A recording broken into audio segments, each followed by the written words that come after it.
On episode 9 of Music Marketing Monday, we continue our conversation about live music gigs. 2 episodes ago, we covered what to do before you even get near a venue. The last episode, we talked about how to communicate with the booker so you get the gig. So now you got the gig. Now what do? Hey, the show's about to start. Let's go in the lounge and talk about that. You ready? All right, let's do this.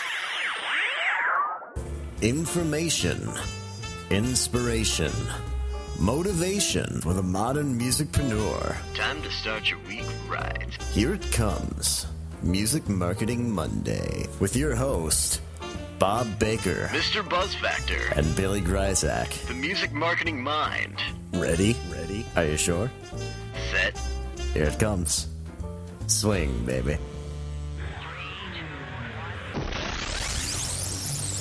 Do you have your coffee? Do you have your audio caffeine?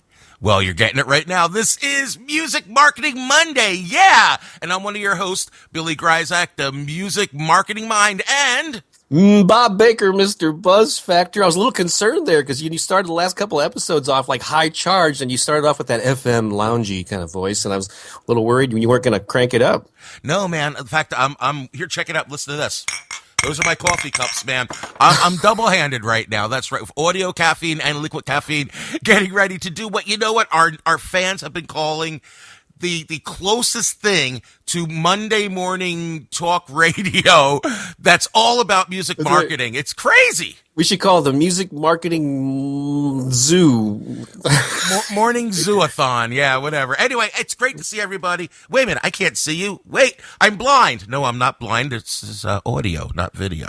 Anyway, hey, Bob, it's great to be here again. And I'll tell you, we're up to episode number 9 now. Isn't that crazy? I know we're about to hit a milestone. Next time will be an even 10. You know, then they said it wouldn't happen, like you said before. I'm not sure who they were, but we keep cranking these out. Yeah. And it's all about live shows now. It's kind of nice that we've come up with these kind of themes that carry over a number of episodes. And so, yeah, we told people how to prepare to approach booking people. Last week, we actually gave us some of our top tips on how to communicate and get the gig. So now the night of the show has arrived. And you want to give some folks? I know you've actively gigged. I certainly have for decades. Decades. So, yeah. You ready to jump into these? I'm ready to jump in. On your mark. Get set. Get ready. Go. It's like 1, 2, 3, 4. Okay, sorry. We had to do the music thing. So anyway, so the first one is just kind of like bare bones, duh, of course. But I think it needs to be stated that when you show up to the venue, you got to respect the venue people. You got to show up on time. You got to be professional, be easy to work with. And so, a lot of what people think about when they think about making the best use of a live show is how to play and how to interact with the audience, which are things we're going to cover, I'm sure. But first and foremost, you want to make sure you make a good impression with the venue people and that you come off as, hey, those guys are really easy to work with, as opposed to they showed up late, they complained, they didn't mention tipping the bartenders the way, And so wouldn't you agree that that's a good first step in this process? I believe there's a step 0.5 before 1.0, and that is always call before you leave the house to make sure the gig is still on. Oh, okay, that is a good one. I mean, that's part of being professional. You have no idea how many bands don't bother calling before they get there to make sure that A, the bar is still standing, the gig is still going, there's not snow, they didn't double book, and peace of mind that my band actually had enough common courtesy to call me to let me know they were coming. I mean, that is going to speak miles about how professional you are and how you're perceived once you open the door and start setting up. Yeah, and I guess that's especially true if you're like on a mini tour or you're going out of town or whatever. I mean, if it's a local gig, hopefully, like I think that we may have talked about in previous episodes, you're actually, going there. You're like you're a patron. You've communicated with them, and and are working with them to promote the show. In that case, you can be pretty safe that when the night of the gig rolls around, they're going to be open and expecting you. But yes, I have shown up with the truck and everything loaded into the van or whatever, and another band was setting up. Right, or I actually had one that burned down. Oh my God! Yeah, so make sure that somebody answers the phone. Okay, now we're in there. We got our gear in the building. Okay, right. The band's setting up. What do we do now, Bob? So yeah, so you're just set up. You're just friendly with the staff. You're easy to work with. You're asking, you're not taken over and expecting to be treated like royalty. Although you want to be treated fairly, you don't want to be abused. But it's a give and take. So let's talk about just some basics of performing. I'm a big proponent, as you are, of building the mailing list, and so I can't stress enough that when there's a crowd there, there needs to be you need to have some way to capture the names and emails of those people who are interested in staying in touch with you. Because there's no stronger bond than the live show experience. So when people are in the room, they're seeing you, you're actually going up and talking to them. They can actually shout out and communicate with you, before and during songs and all this. It's a great opportunity to get those people into your database so that you can stay in touch with them more, as opposed to just leaving that night and then hoping they remember you and look you up online or whatever. And so there's got to be a way to gather those names and email addresses. The old school way is to have a clipboard or something. But you have to be more proactive. Like, instead of just I've seen some artists that maybe have like a notebook, a spiral bound notebook that they've scribbled mailing list on the top of it, and they throw it over in the side or in the corner on the stage, or hey, come on up and get on the mailing list if you'd like. And that's better than not mentioning it at all, but there are more effective ways to gather those names and email addresses. And one great way, again, it's kind of old school because it involves paper and pen, but to put it on a clipboard and actually either pass it around if the venue allows for that, and that it's like more of an intimate setting, or have someone, a friend of the band, and walk around and actually greet people and say, hey, would you like to get on the mailing list? Or a band member could do that too on breaks. But how about, and I know there are digital ways of doing this too, but you're a big proponent of this as well, correct? Yeah, and actually, I've got two things to say about that. If you're going to go with paper, that's okay, better than nothing. But if you're going to go with the spiral notebook or the clipboard, one problem that you're going to have right off the bat is, I'd say about on the average, having done this for like 30 years, on the average, about 1/3 of the email addresses that you capture are going to be illegible. So right. that's the first problem. Now, if you're still going to use paper, the way to combat that is by using like little slips of paper or make these out on your computer. Like, you ever go to like a restaurant or some places where they have like birthday club and they have little boxes where you have to write each letter into the little box? Okay, almost like a school test or something. Exactly. Number 2 pencil and all that. And then you're down to about 10% you can't read, okay?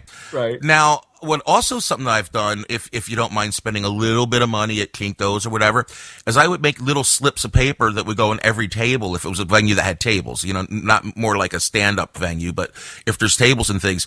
And we would put stuff in there like, birthday club, mailing list, whatever we felt like putting. And then on every table, we would have those little slips up there. And then we'd have a spot, tell us what your favorite song is and bring it up to the band during the show. Or do you have a special announcement during the show? And then that would make people put their email addresses on there and then bring you this piece of paper so you could make the announcement that's on the piece of paper. Yeah, I know you can do a raffle too. This is a tip I got from my friend Ariel Hyatt, who talked about a great way to do a couple of things to promote the availability of your CD without like directly selling it, and also you can tie this into collecting the names and emails. But you could say that you're going to be raffling off 1 or 2 of your CDs to a lucky winner. So you're holding it up. You're not talking about, hey, I want you to buy this. You're saying, I'm going to be giving this away to a lucky person in the crowd. And all you got to do is just fill out that form that's on the table and bring it up and throw it in the jar that's up here.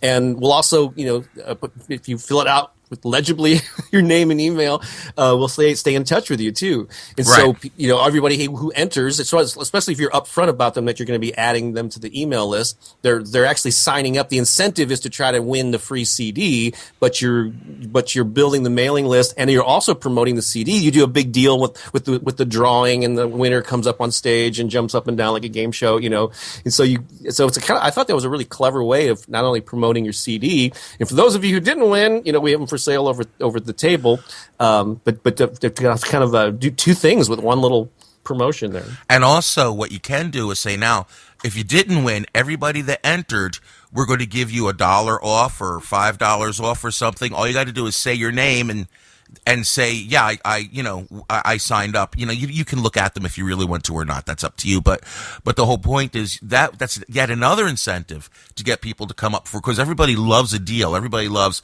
a discount. So you're all winners. Everybody gets, $5 off instead of $15 or $10 Right. if you sent up this paper. Everybody else, sorry, you have to pay full price. You know what I mean? Oh, that's or part of the reason that because they're going like, well, I just entering to win a free CD. Why do I need to put my email on this form? But you could tie into that raffle thing. If you don't, for those of you who don't win, we will email you 3 free downloads or something, or have you join our exclusive VIP club where you get all this cool stuff. So there's a reason that they're adding their email to the form, and they know that ahead of time that they're, whether they win or not, they're going to get this cool stuff that you've got. Then they're on your email list. Or even like we'll email you like specials. Like everybody, for the next show, we'll have an online raffle, and like one person gets a free CD, but you have to come to the show to pick it up, or work it out for the bar. 5 people get free drinks, whatever it is. But the idea is to use that to get people to keep coming to the show. The show, which is what we're talking about. Oh my gosh, we could do a whole show just on this, Bob. This is just ridiculous. Maybe we'll have to change the theme to just the email list. My gosh. And there are other best practices, and there are like electronic ways. Like I know my my friend, we did one of my master classes recently, and Danica Holmes from Nashville was one of the people taking that class. She's very smart, savvy indie artist, but she was experimenting. Isn't she amazing? She's brilliant. But she was experimenting. I haven't been able to follow up with her to see how it's working, but she actually has an I think it's an iPad. I guess you could do it with a laptop too, but she has a special page on her website that she just pulls up at shows where people can then type in their name and their email, and they're less likely to type in the wrong one when they're typing it as opposed to handwriting it, and you having to decipher it later. But I thought that was pretty brilliant. Just have them type it in. There are probably ways to have them send you messages from their phone. I know you get people to join, get on your text list too from the stage, right? My email list, my text list, my Facebook page, my Twitter page. All night long, people are signing up for my mailing list and joining those. The way I do that is I have Facebook logos, Twitter logos, all over the place where people can see them. And then I also post my actual phone number, which some people think is scary, but that business is for hundreds of, well, I don't know how long phones have been around, but as long as there's been phones, people have been publicly posting their phone numbers if they're a business. Still to this day, when trucks go down the highway, they got their phone number on there. Billboards have phone numbers. Right. And bands seem to be really reluctant. I don't know why, to put their phone numbers on stage. In fact, they even seem reluctant. I'm going to digress just a little bit. They even seem reluctant to put their phone numbers on their websites, which drives me crazy. That's another topic for another day. Yeah. Well, here's the thing. You actually put your actual. It sounds like you put your actual personal cell number. I put my personal cell number, but my personal cell number is also my business number, and I say, text me your photos now to this number. And then the beauty of it is they text me photos, and then immediately I text them back and say, thank you. Do you have any more photos? Now, the reason I do that is because now I've got a conversation going. Then sometimes they'll send me some more photos. I'm like, those are great photos. I like this one, or I like that one. By the way, do you want me to put you on my mailing list? And they'll say, sure. How do I do it? And I'll say, just text me your email address. Then they do that. Then I'll go, oh man, that's really great. By the way, you're really good at taking pictures and stuff. Would you mind if I put you on my text list? Next time I come to town, where I know where you live, I'll text you and I'll let you know we're playing. You can come out and take some more pictures and stuff if you want. And I'm going to put them all up on my Facebook. So I got like this long conversation going with people that normally would just be somebody signing an email. Now I've got conversations and I'm making friends, and I'm getting their permission about 10% of the time to text them. That's gold. Fantastic. I love that. Another note that I have here is very related to this. Yeah, is engage from the stage. Oh yeah. And there are so many different ways to do that. But I know that and what you were saying is exactly that. But you could have your fans either tweet. Oh, I'm sorry. One thing I was going to add about the phone number: if you don't want to use your personal cell number, which I understand, I wouldn't personally do that either. But you can get a free like Google Voice number that can accept both voicemails and texts, and use that instead. So there are ways around it if you want to have an actual phone number but not use your personal one. But I was going to say, have people like tweet at you or text their questions, their requests, their comments during the live show, and then you can actually point them out. I mean, if you really wanted to crank this up, you could actually have a screen, that is showing them, on stage or whatever. That might be a little too high tech for the average gig, but you can just see where you can actually interact in more, in some pretty cool digital ways these days. That's a great idea. I think I might have to do that. Thank you, Bob. To borrow that. Yeah, that's a good one. I mean, the big bands do it. I mean, when I went to see not One Direction, we didn't go see them, but those boy bands for the kids. My daughter takes me to those shows, and we saw like Jonas Brothers and a bunch of the other ones, and Cody Simpson and all that. And before the show, literally, they have a giant screen up on the stage, and that's all it is. It's the Twitter feeds from the audience, and then the band is backstage. It's the coolest thing ever, and the band's backstage replying to the tweets, and then so they'll be playing music, but now the whole audience is engaged and getting all excited because the band is actually talking to them personally from backstage.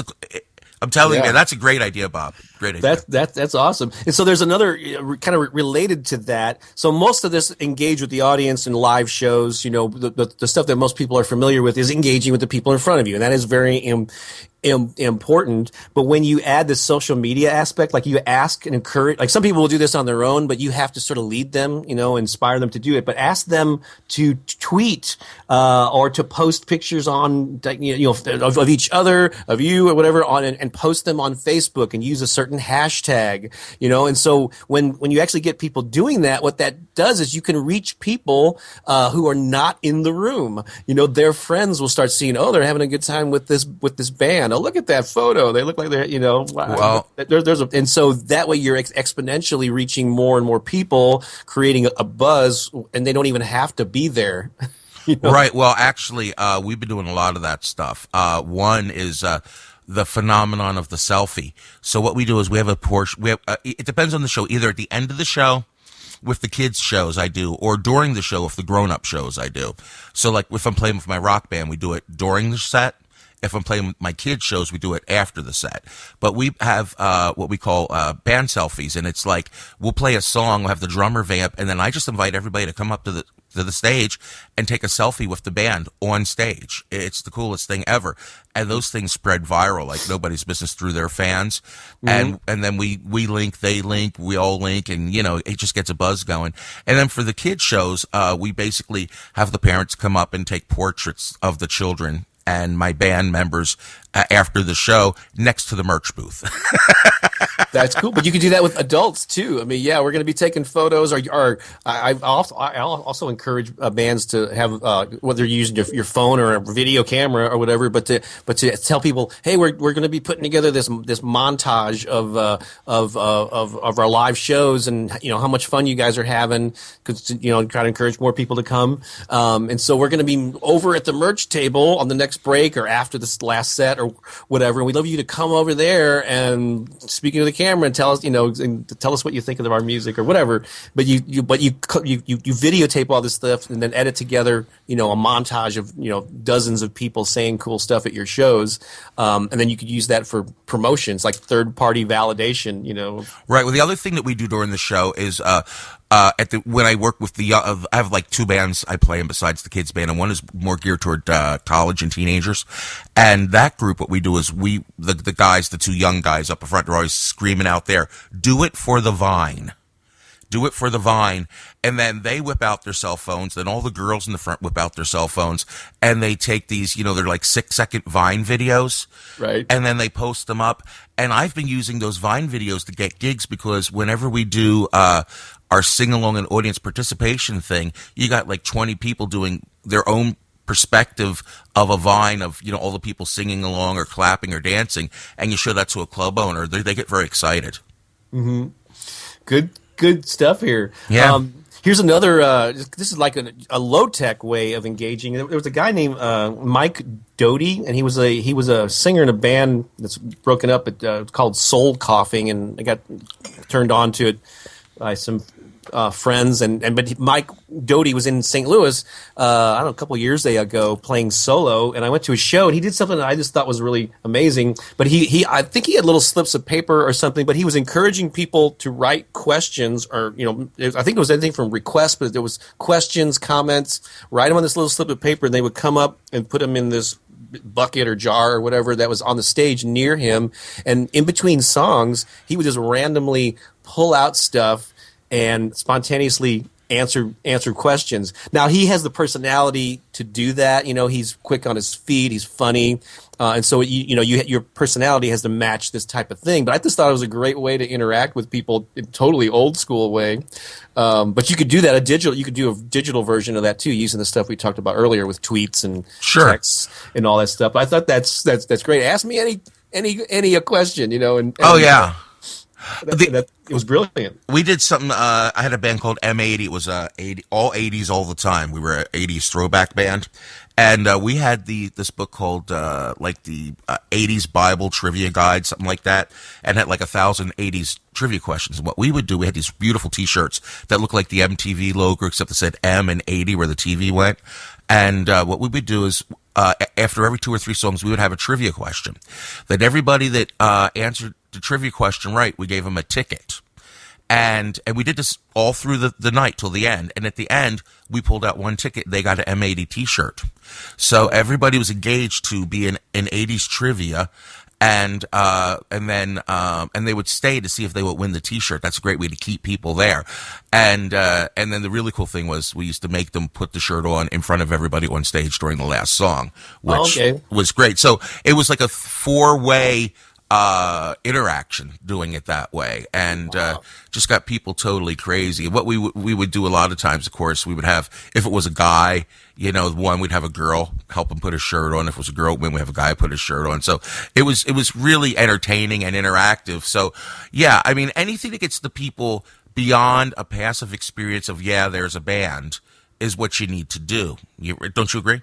Yeah, and it reminds me of. And I think we're kind of getting to the end of this episode, so we probably won't go in. There's a whole. I think we touched on merch sales in the past, but and I'm sure we'll hit them again in the future because you're working on a book on this topic. 77 ways to God. 77 ways to really sell music and merch online, on stage. And I haven't figured out what the last on is, by the way. I thought on location. I think that's a good one. I don't know. There you go. But yeah, not 76, not 78, but 77. That's 77. a good number. Yeah. There was a band, I think, did a similar thing, not as many levels, but they basically they said anybody who bought a T-shirt that night could join them on stage for the final song. Again, this is venue specific. You got to make sure that there's no fire, there's no safety hazards, and that they don't freak out the management there if there's too many people.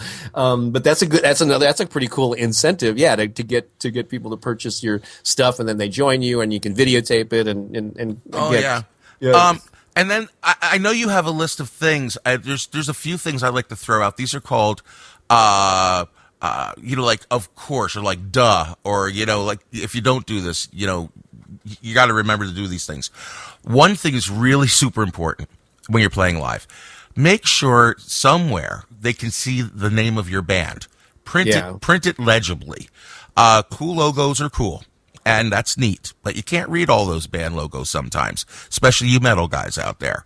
So also make sure that somewhere in a very plain font you have the name of your band, maybe with .com next to it. That would be great somewhere. Also, if you're the kind of band that wears T-shirts, go ahead and wear AC/DC shirts and Metallica shirts if you want to. But, what have they done for you lately? I really don't think they need your promotion. I advise at least one member of the band to be wearing one of your own T-shirts. Now, I understand maybe you want to wear AC/DC because if you're AC/DC kind of band, you want to show them, I'm into this band, or if I'm into, Ludo or whatever, Mariah Carey, whatever you're into, and you want to wear that shirt to say, I'm one with you, or you're going to wear a shirt from the town you're in, or Spring Break or whatever. That's cool. But make sure at least one guy is wearing one of your own T-shirts. I think that's really a good idea. idea. Also, don't forget to say the name of your band legibly at least twice during the show. I can't tell you the number of times I've gone to a show and it'll be like, yeah, everybody wants to party. Hey, man, we're ready to rock. And I'm like, what the heck is the name of this freaking band? I have Who no are we idea. listening to again? Yeah. I mean, you know what I'm saying? So make sure, you say it legibly at least twice, and make sure that you you don't mumble it. And it's not a bad idea to mention the band members' names if possible. That's always a good thing because, there's people out there that are going to want to meet your band members and associate with them and talk to them, and that's kind of giving them permission to do that. You know what I'm saying? Because it's about point of contact. It's not your band is an entity, but if you have a 3-piece, 4-piece band, whatever, you've got 4 potential points of contact there. And better than saying, "Hey, you drummer," "Hey, you," you know what I mean? It's just like, Right. I don't know. These are some things that I think of that are very, common sense. Yeah, but still, people. Yeah, and well, the talking to people one is a crucial one because I know from having been in a lot of gigs myself. Sometimes you'll go over and hang out with your buddies or your bandmates on the breaks or before and after the show, or people that you see all the time. It's like, no, you're at a gig. You really want to go out and meet new people, thank them, find out, hey, how'd you hear about it? What are you doing? Make a connection with people that you don't really know yet. And so, in addition to people coming to you to talk to the band members because they know your name, you really need to be proactive in going out and making sure you meet as many people as you can on those breaks, whether it's near the merch table or just out roaming the room. But just one other thing about your wearing, I can understand where somebody might feel comfortable wearing their own band shirt, but similar to what I talked about the raffle earlier, is what you could do is get a fan or a friend who's kind of a plant or whatever wearing the shirt to come up on stage and parade the thing. So anytime you can get visual with it, just as opposed to one way is to go, we've got T-shirts and CDs over at the merch table over there. That's cool. You're making the announcement, and but what if you could parade somebody bring somebody on stage wearing the T-shirt, do a jokey kind of thing where they're modeling it, and all that stuff, and you play a little vamp behind them, do the raffle where you're holding up the CD and somebody wins it. Those are much more effective ways of making the best use of the live situation where people are engaging with the stuff, they're seeing it in addition to pointing them to your merch table. So, and don't forget to thank your audience for being there. Don't forget to really make sure that you understand how special they are and how much it means to you that they took time out of their schedule, their busy schedule, to spend their money to not sit at home on the internet or with their home theater or go to a 3D movie theater, but they came out to see live music and they came out to see your band, and really thank them from the bottom of your heart, because if people stop going out to see live music, yep, we're sunk. There you go, man. Pretty much. So worship your fans, praise them. That's a great point, and also thank the venue too. You appreciate the staff there and all the, and the great place that they've made available and all that. So there's lots of other stuff here, but I think we should probably, unless you've got something. I don't know. We might have a part 2 of this because there's a lot of stuff we haven't actually touched on. I mean, what was our plan for next week? I think it was going to be what to do after the show, which is there's definitely some things. Yeah, okay. I think that'll work. So why don't we stick with that? Yeah, cool. So what? I think you've got some exciting stuff coming up this week. I heard about through the grapevine. You want to share that? I do. But before we do that, Bob, real quickly, I was a little disappointed we didn't get any voice messages this week. Oh yeah, I was a little depressed about that. I didn't want to bring it up. I was really down. I mean, gosh, man, yeah. So guys, here's what I want you to do. I want you to send me some voice messages with your ideas. Tell us what you do at your show. And what we're going to do is we're going to have a raffle. Oh, nice idea. Okay, we're going to have an online raffle. And so the more people that enter, you know what I mean? And if you call more than once, we'll put your name in twice. Tell us what you've done at live shows, and we'll open it up to before, during, and after. It could be anything, that has helped to make your band more successful at live shows.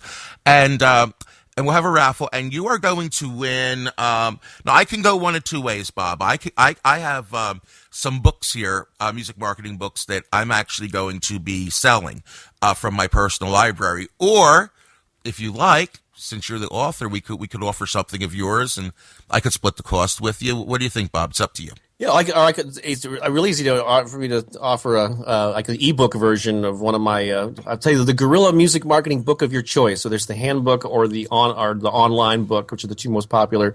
That would be my contribution to the raffle. How about that? Oh my gosh, are you serious, Bob? Sure, man. I just put you on the spot, man. I'm sorry. Okay, well, cool. That's okay. Yeah, I want to worship the fans. Oh, me too, man. By the way, create an incentive. Yeah, in case we haven't told you lately, we love you.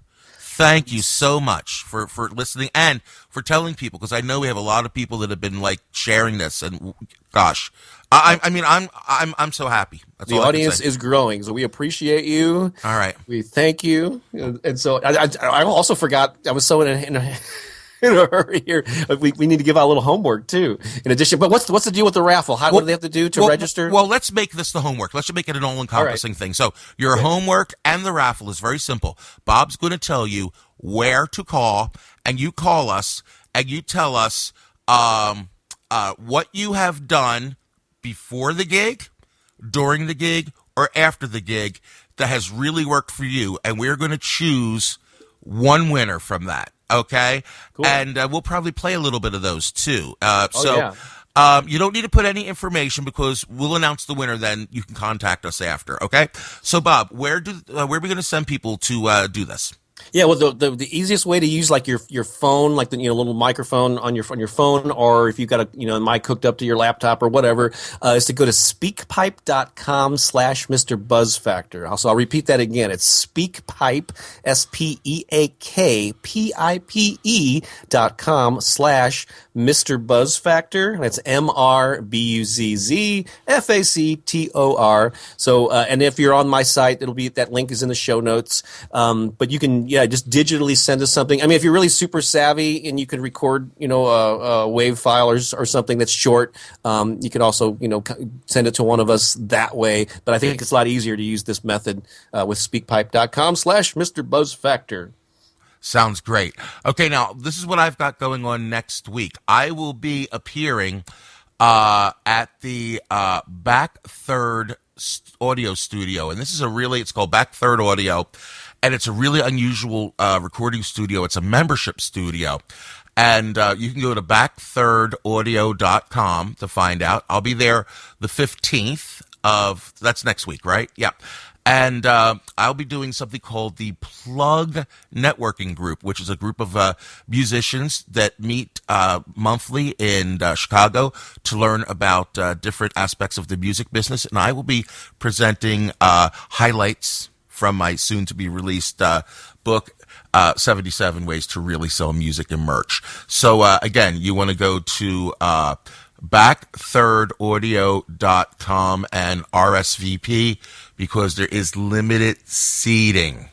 Yes, and that is run by a guy named Benji Hughes, I believe. Mm-hmm. And I met him like 5 or 6 years ago at a conference near Chicago, and he's a very sharp guy. And I think he was just starting this Back Third thing then, and so I'm really happy to see. Yeah, I'm on his mailing list, and I'm happy to see he's still doing well with it, and that you're going to be there. So they are in for a treat. Oh, yeah, thanks, Bob. And actually, Benji was a TEDx speaker. Did you know that? Oh, no, I did not know that. Yeah, so I can't wait to meet him. I'm really excited. So, Bob, you have exciting stuff going on, too. Well, I always got something shaking, but this topic that we've been covering reminds me that back in September of last year, I was a speaker at Tom Jackson's his band and musician or whatever boot camp, which focuses on live performance, and they invited me to come and speak on music marketing. So instead of doing one of my sort of standard workshops, I mean, I almost rarely repeat the same exact workshop twice, but I wanted to customize something for Tom's audience, and so I created for the first time this thing that was called Live live show music marketing, what to do before, during, and after the gig. So it definitely parallels what we're doing. And so that in some form or another should be available soon. So I'm just kind of teasing people. There's no way to purchase it yet. But we did a checklist of how to prepare, to communicate with. This isn't about communicating with the venue. This is actually the marketing aspect of the live show. So how to promote a show prior to it. A lot of the things we were talking about here, how to sell merch, how to engage with the audience during the show, and then how to the marketing aspects that you could do to leverage after the fact, because once the gig's gone, we'll talk about, I think, next week. That doesn't mean you can still leverage it to market yourself and squeeze a little bit more juice out of it, even though it's in the past. And so I'm just teasing people there. Otherwise, visit me at thebuzzfactor.com for all my music marketing tips, and then I'm Mr. Buzzfactor on Twitter, and that should be plenty to plug for now. Right, and I'm at Music Market Mind or musicmarketingmind.com. This is Billy Gryzak. This is Bob Baker. And it's time for us to say, so long for now. We love you. We really do. Bye-bye. Bye.